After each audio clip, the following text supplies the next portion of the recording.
Todo lo que pensamos y lo que hacemos en una crisis se fundamenta en lo que se aprendió de la crisis de 1929-1933.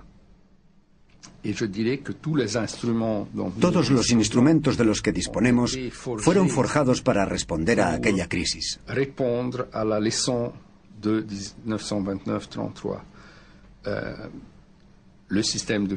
El sistema de supervisión bancario.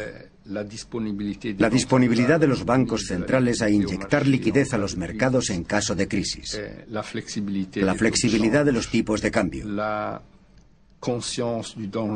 conciencia del peligro del proteccionismo en una situación de depresión o de recesión mundial. La cooperación internacional a través de las grandes instituciones internacionales. Todos estos son algunos de los ejemplos, pero hay otros, como son los instrumentos y los mecanismos de las instituciones para gestionar una crisis si fuera necesario.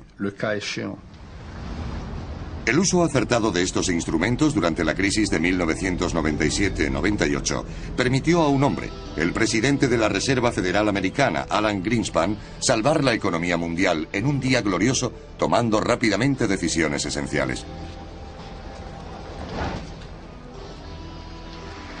Para empezar, con una bajada de los tipos de interés en Estados Unidos, inyectaba en la economía del país una masa monetaria que estimulaba al consumo, la bolsa, la inversión y las importaciones, provocando una recuperación mundial.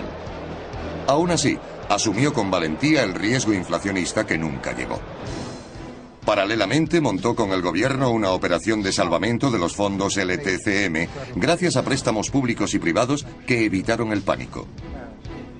Por último, más de 17.000 millones de dólares fueron desembolsados en Brasil, permitiendo al presidente Cardoso ser reelegido en primera vuelta en 1998, así como el aplazamiento de la inevitable devaluación del real hasta febrero de 1999, cuando la recuperación era ya general. El avión brasileño en llamas aterrizó en la pista suavemente. Creo que lo más importante fue la capacidad de actuar rápidamente con las instituciones internacionales para frenar el pánico.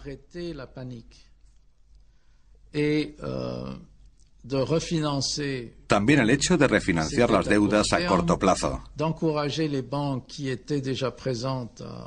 Animar a los bancos a permanecer con los créditos, lo que no ha ocurrido siempre y es importante.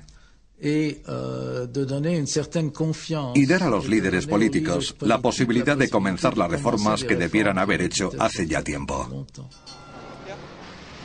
En el sudeste asiático, las principales reformas acometidas bajo la presión internacional afectaron sobre todo al sistema bancario, que hasta entonces había financiado, incluso a fondo perdido, a colegas y tunantes, a parientes y amigos.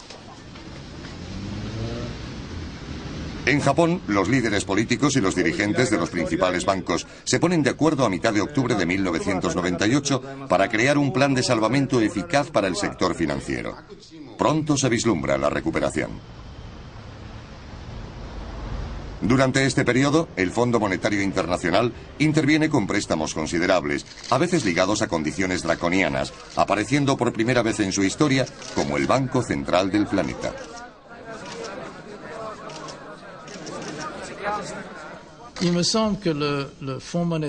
El Fondo Monetario fue criticado por tomar medidas demasiado deflacionistas al mantener las paridades de las monedas extremadamente duras, tipos de interés muy elevados y una austeridad presupuestaria muy dura, aunque se relajara muy pronto.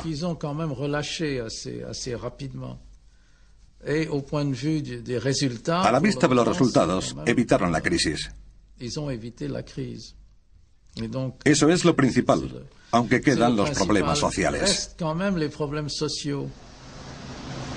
Las dificultades propiamente económicas retroceden, pero el sufrimiento social es más difícil de borrar. Una crisis, aunque haya sido superada, no es un suceso neutro. Aunque Corea del Sur esté en plena recuperación, incluso después de haber conocido durante unos meses una tasa de paro récord del 10%, aunque Tailandia haya reconstruido rápidamente un sistema financiero saneado, y aunque Singapur, Taiwán y Malasia se hayan recuperado muy rápido, Indonesia se ha hundido, y tras las quiebras de las principales empresas y la huida del capital chino hacia remansos financieros, todavía no ha encontrado su capacidad productiva.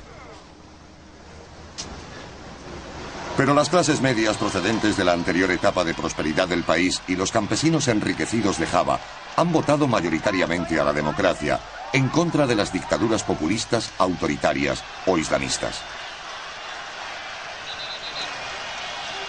Los entonces presidentes de Indonesia, Abdurrahman Wahid, y de Corea del Sur, Kim Dae-jung, siguieron de forma consciente el ejemplo de Roosevelt.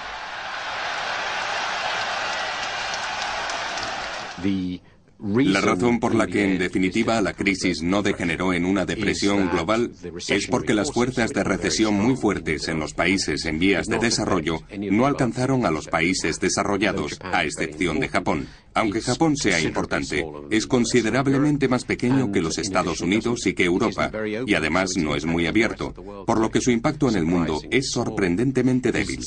Me parece razonable pensar que los países en vías de desarrollo no son lo bastante fuertes ni importantes en el sistema mundial como para generar una crisis global. Solo pueden provocar una local. Para que se produzca una crisis mundial, tiene que declararse en Estados Unidos o en Europa, quienes al fin y al cabo son los protagonistas del sistema económico mundial.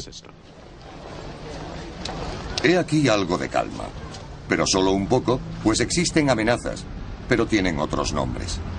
Débil ahorro y endeudamiento de la economía estadounidense, fuerte tasa de paro europeo y necesidad de mantener el euro, que aún fluctúa por la actuación divergente de los países que lo han adoptado, y gran dependencia de los mercados emergentes frente a sus exportaciones a los países desarrollados. Así pues, la subida de los tipos de interés en Estados Unidos para recuperar el ahorro o en Europa para mantener el euro, si están mal coordinadas, pueden debilitar el sistema perturbando las nuevas corrientes comerciales entre Europa, América y Asia.